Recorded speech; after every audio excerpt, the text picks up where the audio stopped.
Ah, Good evening guys. Dito tayo ngayon sa sa Sunrise Pool. Mag-overnight tayo.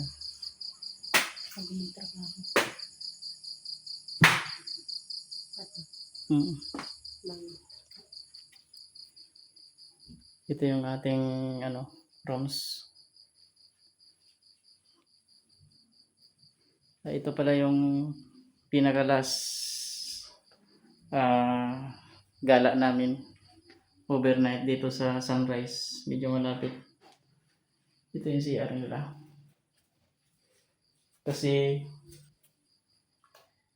Lunes kailangan ko nang mag tuloy-tuloy sa trabaho at hindi na tayo makakapagala. Kaya kailangan natin na mag-relax. Ito yung aircon, with aircon na siya. Yung nila bedsheet. Cut 3, double. Maganda dito guys. Kung sino mang mga taga El Nido, kung halimbawa gusto nyo mag-relax, punta lang ako kayo dito sa Sunrise Barutuan.